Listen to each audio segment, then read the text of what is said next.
Well, hey there. Good morning. Thanks so much for waking up with us right here on WPTV. I'm Christy Waite.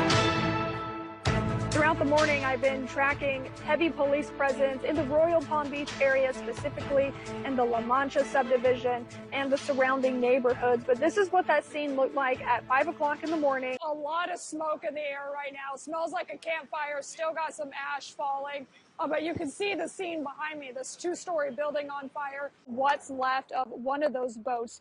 3 of them actually went up in flames. I'm told that it started in a catamaran and then it kind of just spread to 2 other sailboats. There were a lot of discussions on the table, including diversity, equity, and inclusion, also known as DEI, and President Donald Trump's executive orders to go ahead and end that. Trump has been in office for 14 weekends, 10 of those he's been here at home. So this morning, I'm digging a little deeper into how much it costs to keep the president safe while he's in town.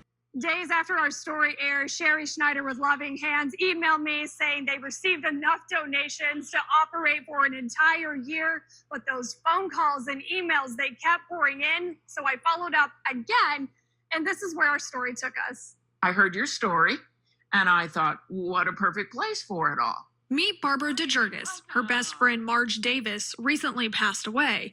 Knitting and crocheting was her hobby, and she left behind dozens of boxes and bags full of supplies that her family didn't know what to do with. And that's when she reached out to me. She would be so excited that all of this material could go to somewhere where it would do so much good.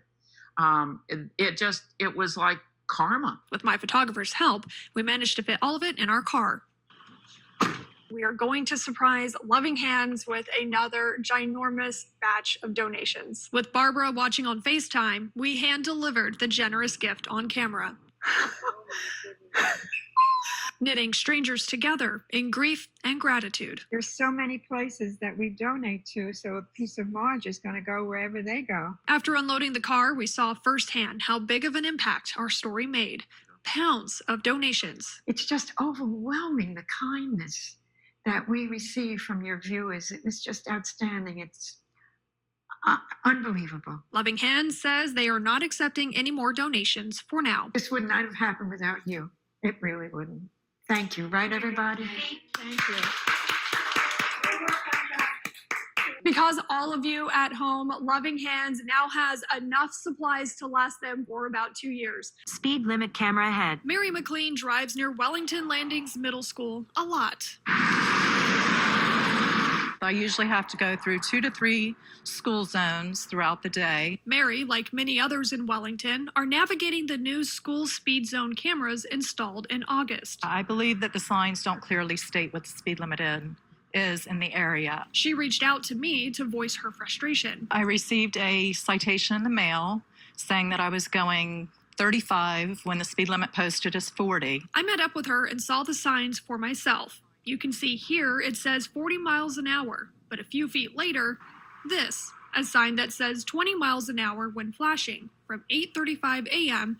to 4:35 p.m. After examining Mary's ticket, she was fined for going 35 miles per hour right at 8:35, which is when enforcement kicks in.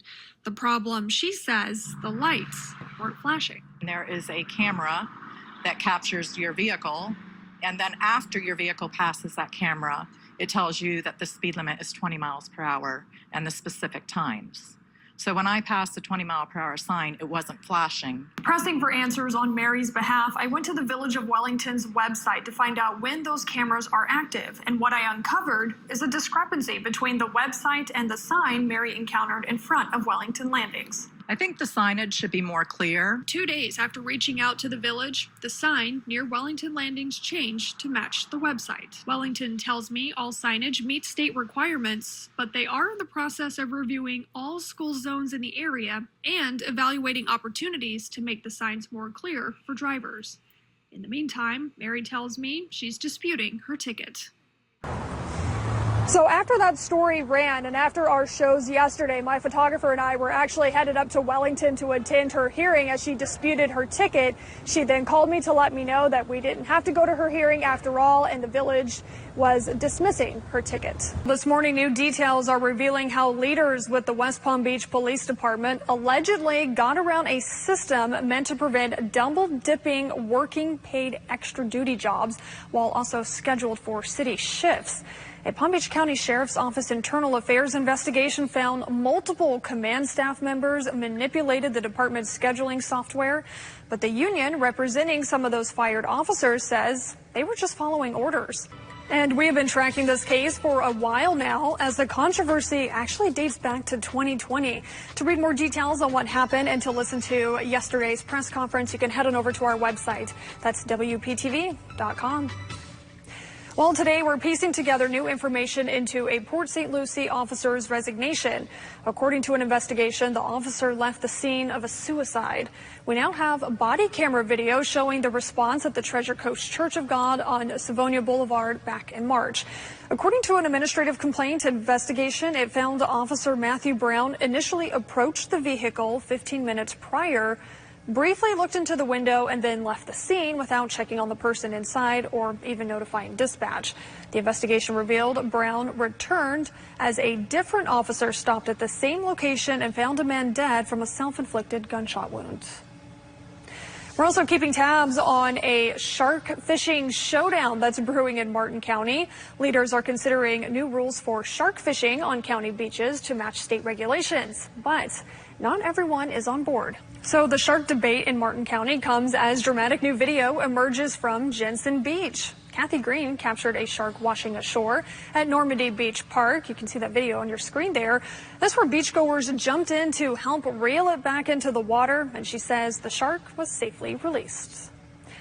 Our newsroom did some digging, and shark sightings are spiking from coast to coast this summer. Officials say better surveillance, including police drones in New York, is spotting more sharks, and experts also say conservation efforts are helping shark populations rebound. But the good news is shark attacks have remained relatively steady. I was recently out here at Lake Worth Pier for a different story when a viewer flagged me down, asking me to look deeper into the trash problem here at Lake Worth Beach. Everything from beer bottles and full liquor bottles to diapers. Daily beachgoer Thomas Biondo says trash along Lake Worth Beach is a big problem on the weekends. Saturday mornings, Sunday mornings, or even after holidays. It's really a mess. It's flat out garbage, Ziploc bags, and a ton of kids' toys. And now he's tired of cleaning up the mess. I did like 2 sweeps on both sides of the pier, and I filled up 4 buckets. After listening to his concerns, I checked it out for myself on a Saturday morning. I came across all of this trash that was along the shore, so now we're going to go ahead and throw it away. Searching for answers, I went to the city to find out how they keep the beach clean. We have an industrial partner called Beachkeeper that uses a tractor and a pull-behind rake that drags the beach up to the tide line. In addition to that, we have public works staff out here every morning at 7 a.m. working from north to south to clean up the beach. After the city told me that they would have public works out here cleaning up the beach after a busy weekend, I came down to find out for myself.